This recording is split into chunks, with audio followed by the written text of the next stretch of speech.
The date given as the start of World War II is generally accepted as September 1st, 1939, with Germany's invasion of Poland. However, some historians argue that the real start date is actually 2 years prior in 1937. In the late hours of 7th of July of that year, Chinese and Japanese forces clashed at the Wanping fortress within the vicinity of Beijing, sparking the start of the Second Sino-Japanese War, and as previously mentioned, arguably the Second World War. The Marco Polo Bridge Incident, as it came to be known, may have been the trigger that saw the eruption of humanity's deadliest conflict and the deaths of nearly 80 million people worldwide. Yet could it really be the case that a single Japanese soldier getting lost after going to the toilet caused all of the havoc that was to come?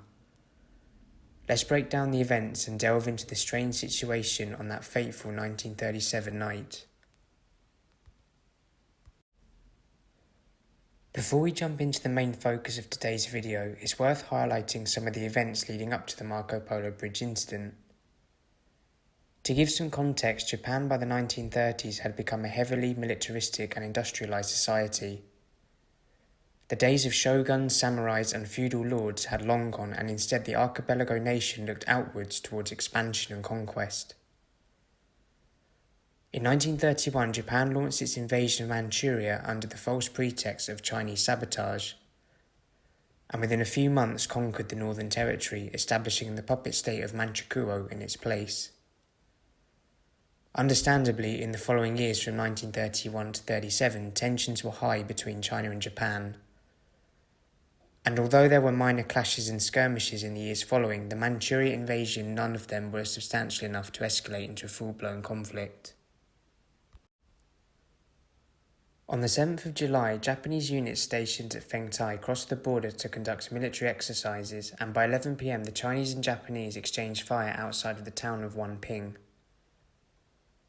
The exact cause remains unknown, but the common theory is that the Chinese had not been previously warned about the exercises taking place. Later, the Japanese noted the absence of one of their soldiers, Private Shimura Kikujiro. Japanese forces demanded that they be allowed to search the town, but the Chinese regimental commander, Ji Xingwen, refused this request. Although by this time the missing private had returned to his post, claiming he had got lost after going to the toilet, the two sides had begun mobilizing, with the Japanese deploying reinforcements around Wanping. Later in the night, Japanese forces attempted to breach the walls of Wanping, but were unsuccessful.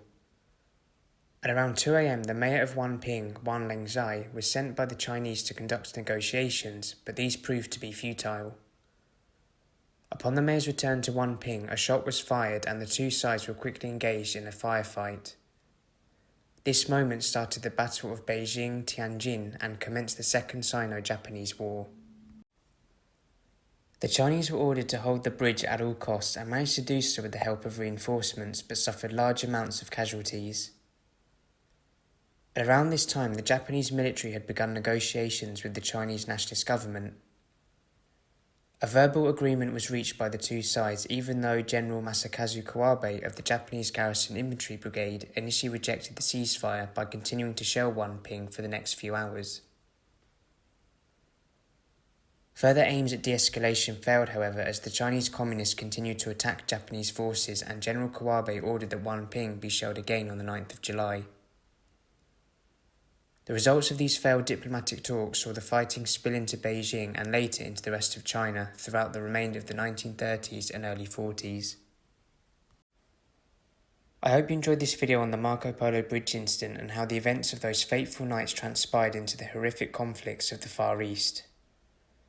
Thank you to all viewers and subscribers, and I'll see you on the next video.